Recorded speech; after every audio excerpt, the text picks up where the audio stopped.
Pourquoi?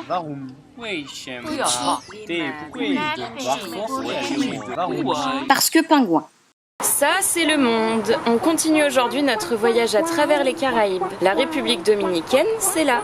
Et la Dominique, c'est ici. On les confond souvent, mais ce sont pourtant deux pays très différents. C'est donc bien en Dominique qu'on vous emmène aujourd'hui, un pays situé entre la Guadeloupe et la Martinique.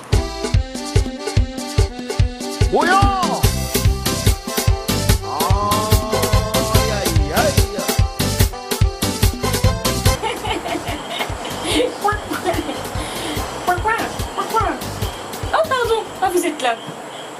J'étais en train d'expliquer à mes amis pingouins que Christophe Colomb a découvert la Dominique un dimanche.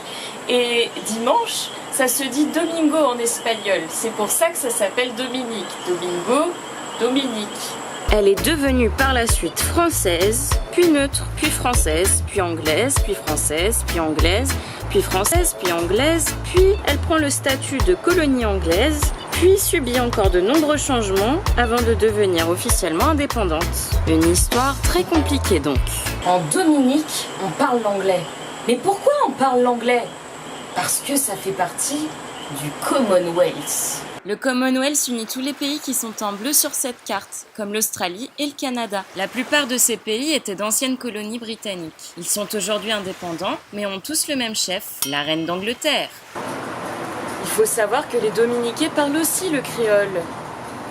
Avant l'arrivée de Christophe Colomb et de ses petits camarades, il y avait des peuples qui occupaient les îles des Caraïbes. C'était les Indiens Caraïbes. En Dominique, ils s'appelaient les Kalinago. Ils occupent aujourd'hui un territoire qui leur est propre, le territoire Kalinago. Il faut savoir que les Indiens Caraïbes ont disparu de toute la région, sauf en Dominique. En Dominique, ils sont 74 000 habitants et les Kalinago représentent seulement 3 000 habitants. Nous avons rencontré Louisette, la femme d'un ancien chef Kalinago, qui va nous en dire un peu plus sur la culture de son peuple. Okay, our language disappeared many years ago, and that was during the colonization period. Now we have a dictionary. That dictionary was written some years back by one Catholic priest who stayed in our community for many years, and so he learned our language, and so we can go by that. And since our cultural groups and our leader have made connection with our brothers and sisters in Venezuela, in Suriname, in Guyana, they still speak the language, our language, and so they were able to help us to a certain extent. The chief is elected every 5 years. He should have a lot of power in Dominica. Unfortunately, the chief that we have is not a very popular guy. Our chief is basically a Trump. Nous ouvrons aujourd'hui notre séquence Les Pourquoi. Il s'agit de répondre à une classe de CM2 du Kremlin-Bicêtre, une ville située au sud de Paris, qui nous ont posé des questions sur notre destination, la Dominique. Nous avons déjà répondu à quelques questions. Voici la suite de nos réponses.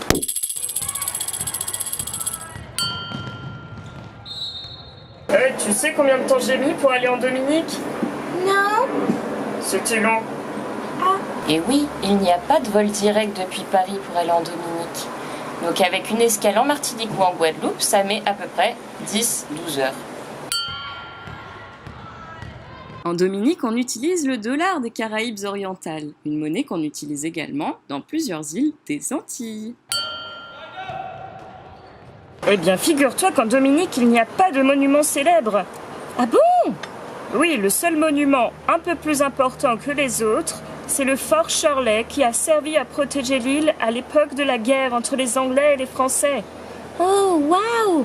Mais comment est représentée la Dominique alors? C'est la nature, je te dis. Et dis donc, si j'allais en Dominique, j'aurais pingouinement peur de me faire manger par un requin quand même. Pas de risque, les requins existent bel et bien dans la mer des Caraïbes, mais jamais aucun requin n'a été vu sur une plage. En Dominique, ils jouent tous au domino dans les rues. Ah bon? C'est ça leur sport national? Bon, ils jouent un peu au cricket, comme les Anglais aussi. Le climat de la Dominique, c'est un climat tropical, un climat que l'on retrouve partout dans le monde, entre les deux tropiques au niveau de l'équateur. La température moyenne que l'on trouve dans ce type de climat est de 24 à 32 degrés. Il y a seulement 2 saisons, une sèche et une humide.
J'ai déjà beaucoup voyagé, mais je vous assure que je n'ai jamais vu un pays aussi sauvage depuis la Nouvelle-Zélande.